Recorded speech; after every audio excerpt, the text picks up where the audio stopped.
Welcome to Mindful Me. I'm your host, Dr. Marga Zarraga, family medicine physician and life coach practicing medical aesthetics and wellness based in Greater Boston in Wellesley and Needham. This health and wellness show was born out of the needs I saw as a medical doctor. People are curious and are even demanding information and options on how to get healthier, and more importantly, how do we improve our quality of life? And quality of life is simply, how do I feel good from moment to moment, minute to minute, hour to hour, day to day? It's my goal to highlight to you, our viewers at home, the knowledge and experience of various experts from both mainstream and complementary disciplines to inspire action in our communities in the areas of self-care and self-development, physically, mentally, and energetically. Today's guest is Alpha Sanford of the RACE Framework. Alpha is a Filipino-American public school leader who provides an alternative solution to the opportunity gap among diverse learners. She was born in the Philippines and immigrated to the United States in 2004. With over 15 years in special education, Alpha is a well-versed topic resource for race, special education, inclusion, diversity, belongingness, and educational equity. Welcome, Alpha. Thank you. Thanks, Dr. Marga, for having me here. Yes, so this is a very special episode because you're allowing us to interview you for a special segment I call Stories of Self-Care. We have many professionals who come by, but only a few choose to be interviewed on a personal level. And keeping in with the theme of Mindful Me, we would like to get your overall view, tips, perspective on how it is that you chose to become more aware and more healthy. So if you could just walk us through where you felt that you needed a transition or a change, what was going on in your life that made you feel like there needs to be a positive change, and let me look for that change. Sure.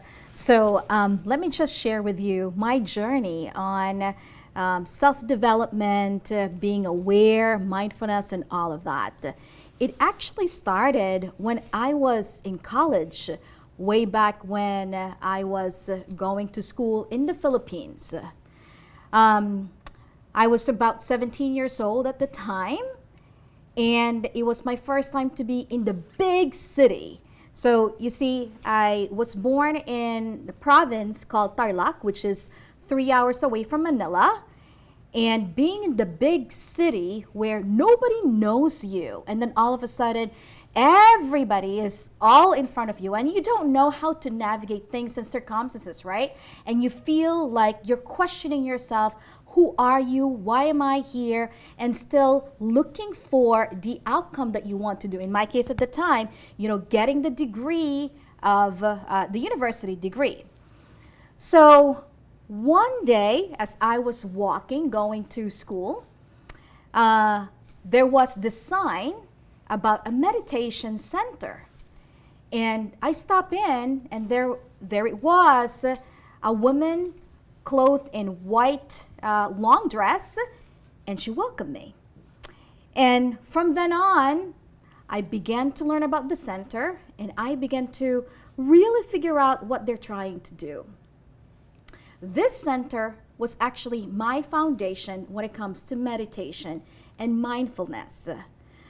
Every day, or at least I tried to be there every day since I was 17 until around 20 years old, from around 4 o'clock to about 7 a.m. meditating in the center.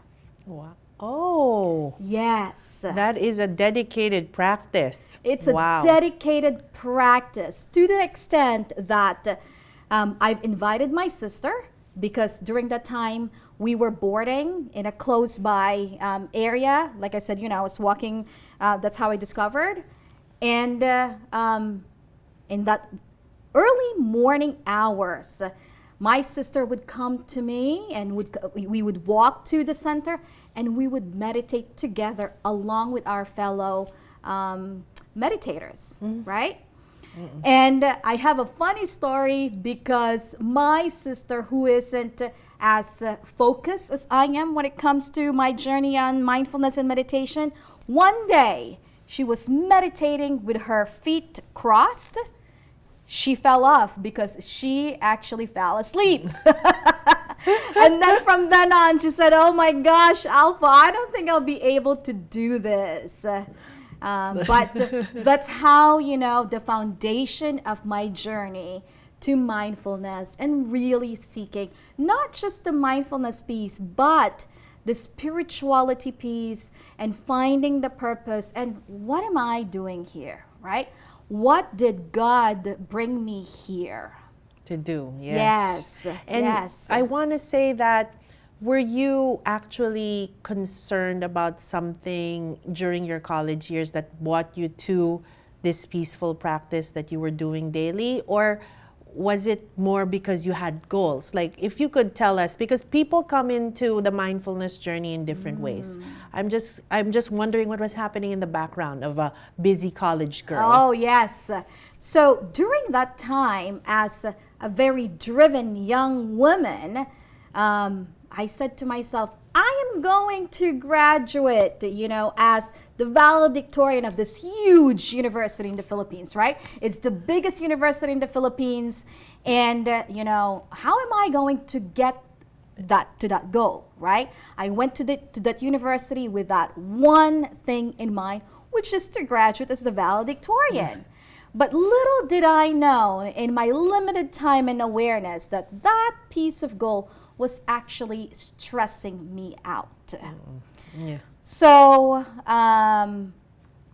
having this place that I call it center, really grounded me to what is it that I really want, but at the same time, really figuring it out, like who I am beyond the goal that I wanted to achieve. Yes. Which is very important. Yes. I think I want to relate that a lot of people come for a specific need. Yes. And then when they go deeper within themselves, they realize so much more. And it's going to be different for every person. I don't think we can look at a crystal ball and say, when you start to do your mindfulness journey, this is what you'll get. But it's usually a very pleasant surprise. Yes. And that's why I have this episode that I discuss that these kind of practices trigger the relaxation response. And the relaxation response from within is, you can measure it through brain waves. You can measure it through MRIs, like take images of our stress center called the amygdala. There's many ways, but the entire system is going into relaxation. And there are many ways to do that. But the important is find the way that you are going to reach that response. So more on your journey. Thank you for being here, Alpha. Let's hear more from you after the break. Great. Thank you. And next up to the fridge is Nia. Here she goes. Look at that concentration. Will she knock it out of the park? She chose the apple. What an incredible choice. Every healthy choice can help reduce your risk of cancer. Champion your health. It can be lonely living with memory loss or dementia. But you are not alone. Memory cafes are bringing people affected by dementia together at welcoming social events. It's fun. I am so thankful to have a place where my mom and I can go and laugh and just enjoy the experience. I've made new friends. They understand what I'm going through because they are living it too. Memory cafes encourage me to try different activities, which is really refreshing. You'll find guest artists, musicians and dancers, educational programs, or simply a place to relax and chat with others. These gatherings are free, and you can attend as many as you would like. Cafes are offered weekly or monthly, with options to meet in person, online, or even by telephone. Visit these websites to learn more and find a memory cafe near you.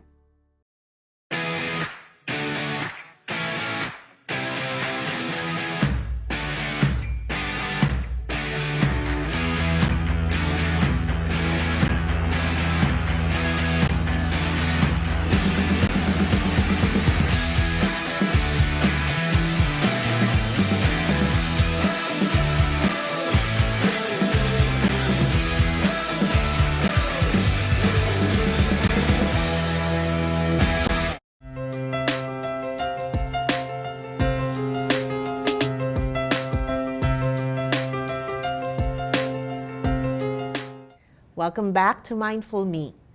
For our quote of the day, sometimes later becomes never. Do it now.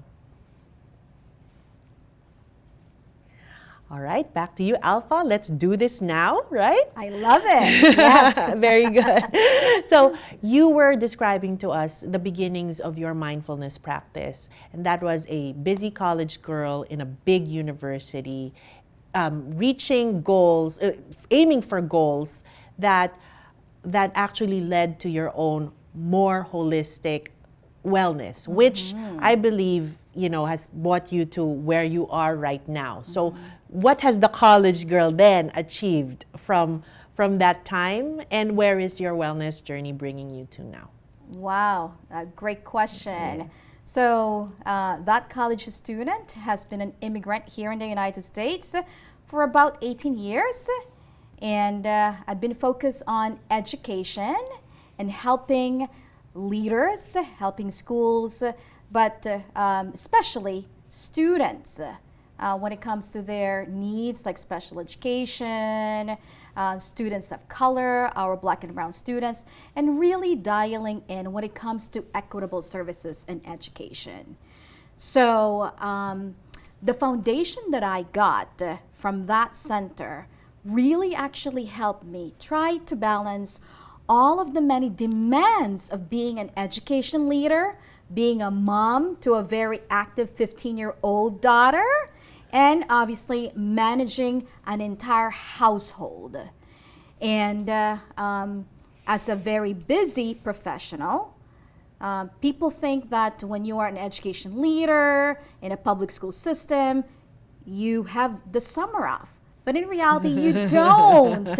I tell people all the time that the summertime is our busiest time. So how do I take care of myself? I'm very blessed to be able to have that foundation. And currently, I have many different yoga practices. I have one that I actually attend in a nearby town with a group of people who are like-minded, where yoga meets with science.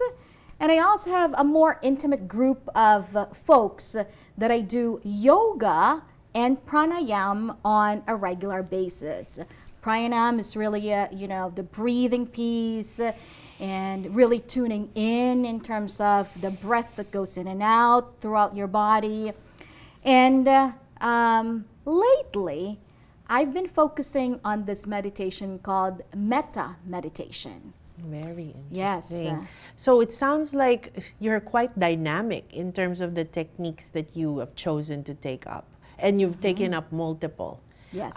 What is it doing for you, Alpha? Like, bring us to like the nitty gritty. Like give us a moment where I was able to do this because, know. 2 years ago, when we had the pandemic, and all of a sudden we had to pivot, right? And we were trying to really come up with creative solutions in terms of opening schools.